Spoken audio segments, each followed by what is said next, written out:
Punjabi national खबरां 'च आप सब नूं जी आया आखदे हां। आओ पहलां झात पाउने आ अज दीआं खास खबरां ते।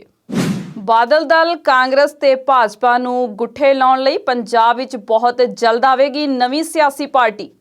सुखबीर बादल दे दलित वर्ग दे डिप्टी सीएम दे ऐलान ने सूबे 'ਚ लिआंदा राजनीतिक भूचाल। जयपुर दे सरकारी हस्पताल 'ਚੋਂ कोरोना वैक्सीन ਦੀਆਂ 320 खुराकां होईਆਂ चोरी। इंग्लैंड ਦੇ सिख वकील ने खुद नाल अपराधिक व्यवहार कीते जाण ਦੇ लगाए दोष। कैनेडा सरकार ਦਾ ਵੱਡਾ ऐलान 90,000 प्रवासियों ਨੂੰ मिलेगी PR। ਤੇ ਹੁਣ ਖਬਰਾਂ ਦਾ ਵਿਸਥਾਰ। ਪੰਜਾਬ ਵਿੱਚ ਹੋਣ ਵਾਲੀਆਂ ਵਿਧਾਨ ਸਭਾ ਚੋਣਾਂ ਨੂੰ ਲੈ ਕੇ ਪੰਜਾਬ ਦੀ ਸਿਆਸਤ 'ਚ ਨਿਤ ਨਵਾਂ ਮੋੜ ਆ ਰਿਹਾ ਹੈ। ਬੀਤੇ ਦਿਨ ਖਬਰਾਂ ਆਈਆਂ ਸਨ ਕਿ ਬਾਦਲਾਂ ਨੂੰ, ਕਾਂਗਰਸ ਨੂੰ ਅਤੇ ਭਾਜਪਾ ਨੂੰ टक्कर देण वाला एक नवा फ्रंट बन रहा है, पर बनन तो पहला उस फ्रंट दे तिड़कन दीआं खबरां ने भी मीडिया 'ਚ जोर फड़ लिया सी। पर हुण एक बार फिर चर्चावां दा बाजार गर्म हो गया है कि श्रोमणी अकाली दल डेमोक्रेटिक ਅਤੇ श्रोमणी अकाली दल टकसाली ਵੱਲੋਂ जल्दी ही आपो अपने दलां ਨੂੰ ਭੰਗ करके एक नवीं सियासी पार्टी बनाई जाएगी। सूत्रों मुताबिक इस दी जानकारी राज सभा मैंबर सुखदेव सिंह ढींडसा ने पत्रकारां नाल गलबात करके आप दित्ती है। इस संबंधी दोवां पार्टियां दी सांझी 6 मैंबरी कमेटी बना दी गई है। सरदार ढींडसा दा आखना है कि हुण रवायती पार्टियां नूं छड्ड के इकट्ठे हो के कांग्रेस, बादल दल ਅਤੇ भाजपा ਨੂੰ पंजाब ਦੀ सियासत तो लांभे करन दा वेला आ गया है। सूत्रों मुताबिक 17 अप्रैल ਨੂੰ इस नवीं पार्टी ਦਾ रस्मी ऐलान हो सकता है। सुखदेव सिंह ढींडसा ने आख्या कि कोटकपुरा ਅਤੇ बहबल कला गोलीकांड मामले ਦੇ ਵਿੱਚ ਮੁੱਖ ਮੰਤਰੀ ਅਤੇ ਬਾਦਲ ਦਲ ਵੱਲੋਂ ਖੇਡੇ ਜਾ ਰਹੇ ਦੋਸਤਾਨਾ ਮੈਚ ਨੇ ਸਿੱਖ ਭਾਈਚਾਰੇ ਨੂੰ ਨਿਰਾਸ਼ ਕਰ ਦਿੱਤਾ ਹੈ। ਉਹਨਾਂ ਇਹ ਵੀ ਆਖਿਆ ਕਿ ਇਹਨਾਂ ਦੋਵਾਂ ਵਿਚਕਾਰ ਹੋਏ ਸਮਝੌਤਿਆਂ ਕਾਰਨ ਹੀ ਮੁੱਖ ਮੰਤਰੀ ਨੇ ਬਾਦਲਾਂ ਦੇ ਟਰਾਂਸਪੋਰਟ ਅਤੇ ਕੇਬਲ ਮਾਫੀਆ ਨੂੰ ਹੱਥ ਤੱਕ ਨਹੀਂ ਪਾਇਆ। ਕੋਟਕਪੂਰਾ ਗੋਲੀकांड ਮਾਮਲਾ ਹੁਣ ਹੋਰ ਵੀ ਭਖ ਗਿਆ ਹੈ। ਹੁਣ ਇਸ ਸੰਬੰਧੀ ਰਾਜ ਸਭਾ ਮੈਂਬਰ ਪ੍ਰਤਾਪ ਸਿੰਘ ਬਾਜਵਾ ਨੇ ਵੀ ਆਪਣਾ ਪ੍ਰਤੀਕਰਮ ਦੇ ਦਿੱਤਾ ਹੈ। ਬਾਜਵਾ ਨੇ ਆਖਿਆ ਕਿ ਪੰਜਾਬ ਦੇ ਐਡਵੋਕੇਟ ਜਨਰਲ ਨੂੰ ਵਾਰ-ਵਾਰ ਮਿਲ ਰਹੀ ਅਸਫਲਤਾ ਦੀ ਜ਼ਿੰਮੇਵਾਰੀ ਲੈ ਕੇ ਤੁਰੰਤ ਆਪਣੇ ਅਹੁਦੇ ਤੋਂ ਅਸਤੀਫਾ ਦੇ ਦੇਣਾ ਚਾਹੀਦਾ ਹੈ।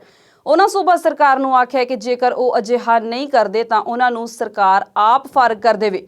ਬਾਜਵਾ ਨੇ ਮੁੱਖ ਮੰਤਰੀ ਨੂੰ ਇਹ ਮਾਮਲਾ ਵਿਚਾਰਨ ਲਈ ਵਿਧਾਇਕਾਂ, ਮੰਤਰੀਆਂ ਅਤੇ ਸੰਸਦ ਮੈਂਬਰਾਂ ਦੀ ਹੰਗਾਮੀ ਮੀਟਿੰਗ ਬੁਲਾਉਣ ਲਈ ਵੀ ਕਿਹਾ ਹੈ। ਦੂਜੇ ਪਾਸੇ ਕੈਪਟਨ ਅਮਰਿੰਦਰ ਸਿੰਘ ਨੇ ਐਡਵੋਕੇਟ ਜਨਰਲ ਅਤੁਲ ਨੰਦਾ ਅਤੇ ਕੋਟਕਪੂਰਾ ਗੋਲੀकांड ਮਾਮਲੇ ਦੀ ਜਾਂਚ ਦਾ ਬਚਾਅ ਕਰਦੀ ਲੀਗਲ ਟੀਮ ਵਿਰੁੱਧ ਲਗਾਏ ਗਏ ਬੇਲੋੜੇ ਦੋਸ਼ਾਂ ਨੂੰ ਰਾਜਨੀਤੀ ਤੋਂ ਪ੍ਰੇਰਿਤ ਦੱਸਦਿਆਂ ਸਿਰੇ ਤੋਂ ਨਕਾਰ ਦਿੱਤਾ ਹੈ।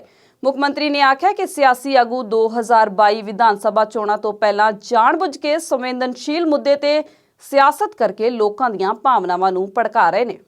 ਬੀਤੇ ਦਿਨ ਜਲੰਧਰ ਵਿਖੇ ਸੰਵਿਧਾਨ ਦੇ ਨਿਰਮਾਤਾ ਡਾਕਟਰ ਭੀਮ ਰਾਓ ਅੰਬੇਦਕਰ ਦੀ 131ਵੀਂ ਜਯੰਤੀ ਮੌਕੇ ਸ਼ਰਧਾ ਦੇ ਫੁੱਲ ਭੇਟ ਕਰਨ ਗਏ ਸੁਖਬੀਰ ਸਿੰਘ ਬਾਦਲ ਨੇ ਐਲਾਨ ਕੀਤਾ ਸੀ ਕਿ ਜੇਕਰ ਉਹਨਾਂ ਦੀ ਪਾਰਟੀ ਆਗਾਮੀ ਵਿਧਾਨ ਸਭਾ ਚੋਣਾਂ ਜਿੱਤ ਜਾਂਦੀ ਹੈ ਤਾਂ ਡਿਪਟੀ ਸੀਐਮ ਦਲਿਤ ਪਰਿਵਾਰ ਤੋਂ ਬਣਾਵਾਂਗੇ। ਸੁਖਬੀਰ ਦੇ ਇਸ ਬਿਆਨ ਤੋਂ ਬਾਅਦ ਪੰਜਾਬ ਵਿੱਚ ਰਾਜਨੀਤਿਕ ਭੂਚਾਲ ਆ ਗਿਆ। ਦੱਸਣਯੋਗ ਹੈ ਕਿ ਪੰਜਾਬ ਵਿੱਚ ਕਰੀਬ 32% ਆਬਾਦੀ ਦਲਿਤ ਭਾਈਚਾਰੇ ਨਾਲ ਸੰਬੰਧਿਤ ਹੈ, ਜੋ ਕਿ ਭਾਰਤ ਵਿੱਚ ਸਭ ਤੋਂ ਵੱਧ ਵਿਧਾਨ ਸਭਾ ਚੋਣਾਂ ਤੋਂ ਪਹਿਲਾਂ ਸੁਖਬੀਰ ਬਾਦਲ ਦਾ ਇਹ ਐਲਾਨ ਮਾਸਟਰ ਸਟ੍ਰੋਕ ਵਜੋਂ ਮੰਨਿਆ ਜਾ ਰਿਹਾ ਹੈ। ਜਦੋਂ ਤੱਕ ਦੂਜੀਆਂ ਸਿਆਸੀ ਪਾਰਟੀਆਂ ਦਲਿਤ ਭਾਈਚਾਰੇ ਨੂੰ ਆਕਰਸ਼ਿਤ ਕਰਨ ਲਈ ਆਪੋ ਆਪਣੇ ਪੱਤੇ ਨਹੀਂ ਖੋਲ੍ਹਦੀਆਂ।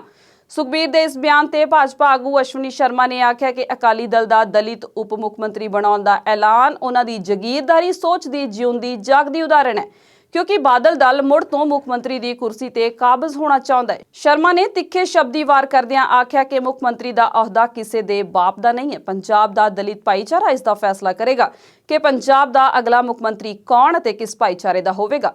ਉਧਰ ਸੂਬੇ ਦੀ ਹਾਕਮ ਧਿਰ ਨੂੰ ਵੀ ਬਾਦਲਕਿਆਂ ਦਾ ਇਹ ਐਲਾਨ ਪਸੰਦ ਨਹੀਂ ਆਇਆ। ਕੈਪਟਨ ਨੇ ਇਸ ਨੂੰ ਬੇਤੁਕਾ ਚੁਣਾਵੀ ਹੱਥਕੰਡਾ ਗਰਦਾਨਿਆ ਹੈ। ਕਿਸਾਨ ਅੰਦੋਲਨ ਕਰਕੇ ਲੋਕਾਂ ਦੇ ਨੱਕੋ ਮੂੰਹੋਂ ਲੱਥੀ ਭਾਜਪਾ ਸਰਕਾਰ ਸੰਵਿਧਾਨ ਵਿੱਚ ਸੁਧਾਰ ਦੇ ਨਾਂ ਤੇ ਕਈ ਹੇਰਾਫੇਰੀਆਂ ਕਰ ਰਹੀ ਹੈ, ਜੋ ਕਿ ਆਰਥਿਕਤਾ ਅਤੇ ਸਮਾਜ ਦੋਵਾਂ ਲਈ ਖਤਰਨਾਕ ਨੇ। ਦਿੱਲੀ ਦੀਆਂ ਸਰਹੱਦਾਂ ਤੇ ਲਾਏ ਮੋਰਚਿਆਂ ਤੋਂ ਹੁੰਗਾਰ ਭਰਦਿਆਂ ਕਿਸਾਨਾਂ ਨੇ ਅੰਬੇਡਕਰ ਜਯੰਤੀ ਨੂੰ ਸੰਵਿਧਾਨ ਬਚਾਓ ਦਿਵਸ ਵਜੋਂ ਮਨਾਇਆ। ਇਸ ਮੌਕੇ ਭੀਮ ਆਰਮੀ ਦੇ ਕੌਮੀ ਪ੍ਰਧਾਨ ਚੰਦਰ ਸ਼ੇਖਰ ਨੇ ਸਿੰਘੂ ਬਾਰਡਰ ਅਤੇ ਗਾਜ਼ੀਪੁਰ ਬਾਰਡਰਾਂ ਤੇ ਪਹੁੰਚ ਕੇ ਸਾਂਝੇ ਸੰਘਰਸ਼ ਦਾ ਸੱਦਾ ਦਿੱਤਾ ਹੈ। ਕਿਸਾਨ ਆਗੂਆਂ ਨੇ ਕੇਂਦਰ ਸਰਕਾਰ ਦੇ ਅਸੰਵਿਧਾਨਕ ਕਦਮਾਂ ਦੀ ਤਿੱਖੇ ਸੁਰਾਂ ਦੇ ਵਿੱਚ ਨੁਕਤਾਚੀਨੀ ਕਰਦਿਆਂ ਆਖਿਆ ਕਿ ਖੇਤੀਬਾੜੀ ਰਾਜ ਸਰਕਾਰ ਦਾ ਵਿਸ਼ਾ ਹੈ ਅਤੇ ਕੇਂਦਰ ਸਰਕਾਰ ਵੱਲੋਂ ਖੇਤੀ ਕਾਨੂੰਨ ਬਣਾਉਣਾ ਨਿਸ਼ਚਿਤ ਤੌਰ ਤੇ ਗੈਰ ਸੰਵਿਧਾਨਿਕ ਹੈ।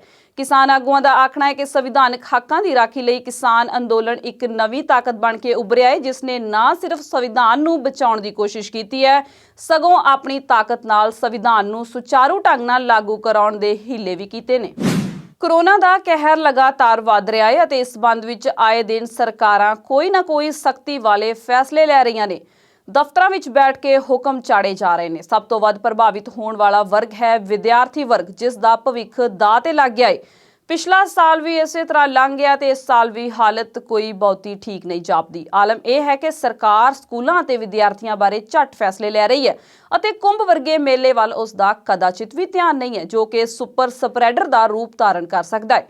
ਉਸ ਮਾਮਲੇ ਵਿੱਚ ਸਰਕਾਰ ਦੇ ਆਗੂ ਆਖ ਰਹੇ ਨੇ ਕਿ ਇਹ ਆਸਥਾ ਦਾ ਸਵਾਲ ਹੈ ਅਤੇ ਵਿਦਿਆਰਥੀਆਂ ਦੇ ਤਬਾਹ ਹੁੰਦੇ ਭਵਿੱਖ ਬਾਰੇ ਕਿਸ ਆਸਥਾ ਦਾ ਸਵਾਲ ਹੋਵੇਗਾ, ਇਸ ਦਾ ਕੋਈ ਜਵਾਬ ਨਹੀਂ ਹੈ ਸਰਕਾਰ ਕੋਲ। ਕੁੰਭ ਮੇਲੇ ਤੇ ਤਾਂ ਪਾਬੰਦੀ ਨਹੀਂ ਲਗਾਈ, ਸਗੋਂ ਪ੍ਰੀਖਿਆਵਾਂ ਰੱਦ ਕਰ ਦਿੱਤੀਆਂ ਗਈਆਂ। ਜੇਕਰ ਸਰਕਾਰ ਨੂੰ ਯਕੀਨ ਹੈ ਕਿ ਕੁੰਭ ਮੇਲੇ ਵਿੱਚ ਸਾਰਿਆਂ ਦੇ ਟੈਸਟ ਵਗੈਰਾ ਕਰਕੇ ਸ਼ਰਧਾਲੂਆਂ ਨੂੰ ਆਉਣ ਦੀ ਇਜਾਜ਼ਤ ਦਿੱਤੀ ਜਾ ਰਹੀ ਹੈ, ਤਾਂ ਕੀ ਪ੍ਰੀਖਿਆਵਾਂ ਵਿੱਚ ਵਿਦਿਆਰਥੀਆਂ ਦੇ ਟੈਸਟ ਕਰਵਾ ਕੇ ਕੋਰੋਨਾ ਪ੍ਰੋਟੋਕੋਲ ਦੀ ਪਾਲਣਾ ਕਰਕੇ ਪ੍ਰੀਖਿਆਵਾਂ ਨਹੀਂ ਲਈਆਂ ਜਾ ਸਕਦੀਆਂ? ਇਹ ਇੱਕ ਬਹੁਤ ਵੱਡਾ ਸਵਾਲ ਹੈ। ਐਂਟੀਲੀਆ ਕੇਸ ਵਿੱਚ ਸਾਬਕਾ ਪੁਲਿਸ ਕਮਿਸ਼ਨਰ ਵੱਲੋਂ ਵਸੂਲੀ ਦੇ ਲਗਾਏ ਗਏ ਗੰਭੀਰ ਦੋਸ਼ਾਂ ਦਾ ਸਾਹਮਣਾ ਕਰ ਰਹੇ ਮਹਾਰਾਸ਼ਟਰ ਦੇ ਸਾਬਕਾ ਗ੍ਰਹਿ ਮੰਤਰੀ ਖਿਲਾਫ ਬੰਬੇ ਹਾਈ ਕੋਰਟ ਵੱਲੋਂ ਦਿੱਤੇ ਸੀਬੀਆਈ ਜਾਂਚ ਦੇ ਆਦੇਸ਼ ਤੋਂ ਬਾਅਦ ਸੀਬੀਆਈ ਵੀ ਪੂਰੀ ਤਰ੍ਹਾਂ ਸਰਗਰਮ ਹੋ ਗਈ ਹੈ। ਸੀਬੀਆਈ ਨੇ ਦੇਸ਼ਮੁਖ ਤੋਂ ਕਰੀਬ 8 ਘੰਟੇ ਪੁੱਛਗਿੱਛ ਕੀਤੀ ਹੈ। ਜਾਣਕਾਰੀ ਅਨੁਸਾਰ ਮੁੰਬਈ ਦੇ ਸ਼ਾਂਤਾ ਕਰੂਜ਼ ਸਥਿਤ ਡੀਆਰਡੀਓ ਦੇ ਗੈਸਟ ਹਾਊਸ ਵਿੱਚ ਦੇਸ਼ਮੁਖ ਸਵੇਰੇ ਕਰੀਬ 10 ਵਜੇ ਸੀਬੀਆਈ ਸਾਹਮਣੇ ਪੇਸ਼ ਹੋਏ ਅਤੇ ਰਾਤ ਕਰੀਬ 6 ਵਜੇ ਬਾਹਰ ਆਏ। ਦੱਸਣਯੋਗ ਹੈ ਕਿ ਸਾਬਕਾ ਪੁਲਿਸ ਕਮਿਸ਼ਨਰ ਪਰਮਬੀਰ ਸਿੰਘ ਨੇ ਇੱਕ ਪੱਤਰ ਲਿਖ ਕੇ ਦੇਸ਼ਮੁਖ ਤੇ ਏਐਸਆਈ ਸਚਿਨ ਵਜ਼ੇ ਰਾਹੀਂ ਮੁੰਬਈ ਦੇ ਰੈਸਟੋਰੈਂਟਾਂ ਅਤੇ ਬਾਰਾਂ ਤੋਂ 100 ਕਰੋੜ ਦੀ ਵਸੂਲੀ ਦੇ ਦੋਸ਼ ਲਗਾਏ ਨੇ। ਦੂਜੇ ਪਾਸੇ ਸੀਬੀਆਈ ਵੱਲੋਂ ਮੁਕੇਸ਼ ਅੰਬਾਨੀ ਦੇ ਘਰ ਨੇੜਿਓਂ ਮਿਲੀ ਧਮਾਕੇਖੇਜ਼ ਸਮੱਗਰੀ ਦੇ ਮਾਮਲੇ ਵਿੱਚ ਸਚਿਨ ਵਜ਼ੇ ਤੋਂ ਪੁੱਛਗਿੱਛ ਕੀਤੀ ਜਾ ਰਹੀ ਹੈ। ਇੱਕ ਪਾਸੇ ਕੋਰੋਨਾ ਦਾ ਕਹਿਰ ਹੈ ਅਤੇ ਦੂਜੇ ਪਾਸੇ ਵੈਕਸੀਨੇਸ਼ਨ ਮੁਹਿੰਮ ਵੀ ਪੂਰੀ ਜ਼ੋਰ-ਸ਼ੋਰ ਨਾਲ ਚਲਾਈ ਜਾ ਰਹੀ ਹੈ ਅਤੇ ਇਸ ਦਰਮਿਆਨ ਹੀ ਵੈਕਸੀਨ ਦੀ ਘਾਟ ਦੀਆਂ ਵੀ ਕਈ ਰਾਜਾਂ ਤੋਂ ਖਬਰਾਂ ਆ ਰਹੀਆਂ ਨੇ। ਪਰ ਹੁਣ ਇੱਕ ਨਵੀਂ ਕਿਸਮ ਦੀ ਖਬਰ ਸਾਹਮਣੇ ਆਈ ਹੈ ਕਿ ਰਾਜਸਥਾਨ ਦੇ ਜੈਪੁਰ ਸ਼ਹਿਰ ਵਿੱਚ ਇੱਕ ਸਰਕਾਰੀ ਹਸਪਤਾਲ ਵਿੱਚੋਂ ਵੈਕਸੀਨ ਦੀਆਂ 320 ਖੁਰਾਕਾਂ ਚੋਰੀ ਹੋ ਗਈਆਂ ਨੇ। ਇਸ ਸੰਬੰਧ ਵਿੱਚ ਹਸਪਤਾਲ ਪ੍ਰਸ਼ਾਸਨ ਵੱਲੋਂ ਪੁਲਿਸ ਨੂੰ ਸ਼ਿਕਾਇਤ ਵੀ ਦਰਜ ਕਰਵਾਈ ਗਈ ਹੈ। ਜਾਣਕਾਰੀ ਅਨੁਸਾਰ ਜੈਪੁਰ ਦੇ ਕਨਵਾਟੀਆ ਸਰਕਾਰੀ ਹਸਪਤਾਲ ਵਿੱਚੋਂ ਕੋਵੈਕਸਿਨ ਦੀਆਂ 320 ਖੁਰਾਕਾਂ ਚੋਰੀ ਹੋ ਗਈਆਂ। ਇਸ ਦੀ ਜਾਣਕਾਰੀ ਜੈਪੁਰ ਦੇ ਮੁੱਖ ਮੈਡੀਕਲ ਅਧਿਕਾਰੀ ਅਤੇ ਸਿਹਤ ਕਰਮਚਾਰੀਆਂ ਨੂੰ ਦਿੱਤੀ ਗਈ। ਦੇਸ਼ ਵਿੱਚ ਇਹ ਆਪਣੇ ਕਿਸਮ ਦੀ ਪਹਿਲੀ ਅਜਿਹੀ ਘਟਨਾ ਹੈ, ਪਰ ਸਮਝ ਤੋਂ ਪਰੇ ਹੈ ਕਿ ਲੋਕ ਇਦਾਂ ਚੋਰੀ ਕੀਤੀਆਂ ਖੁਰਾਕਾਂ ਦਾ ਕੀ ਕਰਨਗੇ। ਹਸਪਤਾਲ ਪ੍ਰਸ਼ਾਸਨ ਦੀ ਇਸ ਤਰ੍ਹਾਂ ਦੀ ਲਾਪਰਵਾਹੀ ਨੂੰ ਵੀ ਗੰਭੀरता ਨਾਲ ਲੈਣਾ ਚਾਹੀਦਾ है। यहाँ के अस्पताल अधीक्षक हैं हर्षवर्धन जी, डॉक्टर साहब, उनकी तरफ से रिपोर्ट आई है। उन्होंने एक रिपोर्ट ये भेजी है कि हमने एक जांच करी है जिसमें 320 डोज कोवैक्सीन के गायब हैं हमारे। उस आधार पर हमने चोरी की रिपोर्ट दर्ज करी है और उसमें जाँच जारी है। किस तरह का मुकदमा, किन ऑफेंसेस में मुकदमा दर्ज हुआ? चोरी में हुआ 380 आईपीसी में। इनकी जांच के मुताबिक इन्होंने जो 11 तारीख तक इनके पास 200 का स्टॉक था, उसके बाद में 12 तारीख को इनके पास में 480 कोवैक्सीन के डोज और आए थे। फिर पूरे दिन जो डोज कंज्यूम हुए उसके बाद इन्होंने चेक किया तो उसमें से 320 डोज गायब मिले। अभी रिपोर्ट अभी दर्ज हुई है, तो मौका मुआयना किया जाएगा और वहाँ के सीसीटीवी फुटेज वगैरह भी देखेंगे। अभी तक उन्होंने कोई शक जाहिर नहीं किया है, फिर भी अस्पताल के किसी कर्मचारी की इसमें संलिप्तता पाई गई तो उसके खिलाफ भी कार्रवाई की जाएगी। परसों शाम को करीब 4 बजे के आसपास हमारे संज्ञान में आया कि कुछ डोजेज कम पड़ रही हैं। कुछ डोजेज कम पड़ रही हैं, उनको हम लोगों ने देखा वैक्सीनेशन सेंटर पर, कोरोना वैक्सीनेशन सेंटर पर स्टोर में देखा कि वैक्सीन कहाँ गई। तो चारों तरफ देखा गया, जो भी सोर्सेस हैं सभी जगह देखा गया, आसपास लोगों से पूछा गया, तो फाइनली ये पता लगा कि कुछ डोजेज मिस हो गई हैं, मिल नहीं पा रही हैं। जो हमारे कोरोना वैक्सीनेशन सेंटर पे जितना भी डोज आता है उनका तो बिल्कुल प्रॉपर एकदम सिस्टमेटिक रिकॉर्ड होता है, कितने लोग कितनी डोज हमारे पास आई और कितनी डोज हमारे यहाँ लगी, वो 4-5 जगह एंट्री होता है। तो यहाँ से मिसिंग होने की कोई संभावना नहीं होती है। तो एक संभावना जताई गई कि वैक्सीन की मिसिंग होने की संभावना स्टोर से हो सकती है। अधीक्षक महोदय ने उनसे बात हुई थी तो उन्होंने इमीडिएटली जांच कमेटी बनाई। जांच कमेटी ने अपने हिसाब से पूरा डिटेल देखा, जिसमें हमारे डॉक्यूमेंट्स देखे, वैक्सीनेशन सेंटर को पूरा चेक किया, हम सभी लोगों के बयान लिए और मोटा मोटा मुझे ये पता लगा है कि जांच कमेटी ने ये पाया है, उनकी कमेटी के द्वारा जो भी उन्होंने डिटेल प्राप्त किया है कि 320 डोज मिसिंग हो रहा है, कम पड़ रहा है। ਕੋਰੋਨਾ ਵੱਧ ਰਿਹਾ ਹੈ ਪਰ ਲੋਕਾਂ 'ਚ ਇਸ ਦਾ ਭੈ ਘਟ ਰਿਹਾ ਹੈ। ਲੋਕ ਬੇਪਰਵਾਹ ਹੋ ਰਹੇ ਨੇ। ਭਾਰਤ ਵਿੱਚ ਬੀਤੇ 24 ਘੰਟਿਆਂ ਵਿੱਚ ਕੋਵਿਡ-19 ਦੇ 2,739 ਨਵੇਂ ਮਾਮਲੇ ਸਾਹਮਣੇ ਆਏ ਨੇ। ਦੇਸ਼ ਭਰ ਵਿੱਚ ਇਸ ਨਾਲ 1038 ਲੋਕ ਮੌਤ ਦੇ ਮੂੰਹ ਵਿੱਚ ਜਾ ਪਏ ਨੇ। ਦੂਜੇ ਪਾਸੇ ਟੀਕਾ ਉਤਸਵ ਦੇ ਚੌਥੇ ਦਿਨ ਬੀਤੇ 24 ਘੰਟਿਆਂ ਦੇ ਵਿੱਚ 26 ਲੱਖ ਤੋਂ ਵਧੇਰੇ ਕੋਰੋਨਾ ਖੁਰਾਕਾਂ ਲੱਗਣ ਨਾਲ ਦੇਸ਼ ਭਰ ਵਿੱਚ ਕੋਰੋਨਾ ਦੇ ਬਚਾਅ ਲਈ ਟੀਕਾਕਰਨ ਦਾ ਅੰਕੜਾ 11 ਕਰੋੜ ਨੂੰ ਪਾਰ ਕਰ ਗਿਆ ਹੈ। ਜੇ ਗੱਲ ਮਹਾਰਾਸ਼ਟਰ ਤੋਂ ਬਾਅਦ ਸਭ ਤੋਂ ਵੱਧ ਪ੍ਰਭਾਵਿਤ ਸੂਬੇ ਪੰਜਾਬ ਦੀ ਕਰੀਏ ਤਾਂ ਪੰਜਾਬ ਵਿੱਚ ਕੋਰੋਨਾ ਦਾ ਪਸਾਰ ਵਧ ਰਿਹਾ ਹੈ, ਪਰ ਲੋਕ ਸਰਕਾਰਾਂ ਦੀਆਂ ਸਖਤੀਆਂ ਨੂੰ ਟਿੱਚ ਸਮਝ ਰਹੇ ਨੇ। ਬੀਤੇ 24 ਘੰਟਿਆਂ ਵਿੱਚ ਸੂਬੇ ਵਿੱਚ 3329 ਨਵੇਂ ਕੋਰੋਨਾ ਪੋਜ਼ਿਟਿਵ ਕੇਸ ਸਾਹਮਣੇ ਆਏ ਨੇ ਅਤੇ 63 ਲੋਕ ਇਸ ਮਹਾਮਾਰੀ ਕਾਰਨ ਆਪਣੀਆਂ ਜਾਨਾਂ ਵੀ ਗਵਾ ਚੁੱਕੇ ਨੇ। ਇਸ ਵੇਲੇ ਸੂਬੇ ਵਿੱਚ 28250 ਐਕਟਿਵ ਮਾਮਲੇ ਨੇ ਅਤੇ ਪੰਜਾਬ ਰਾਜ ਵਿੱਚ ਕੋਰੋਨਾ ਕਾਰਨ ਮਰਨ ਵਾਲਿਆਂ ਦੀ ਗਿਣਤੀ 7672 ਤੱਕ ਅੱਪੜ ਗਈ ਹੈ। ਸੂਬੇ ਵਿੱਚ ਰਾਤ 9 ਵਜੇ ਤੋਂ ਸਵੇਰੇ 5 ਵਜੇ ਤੱਕ ਨਾਈਟ ਕਰਫਿਊ ਜਾਰੀ ਹੈ।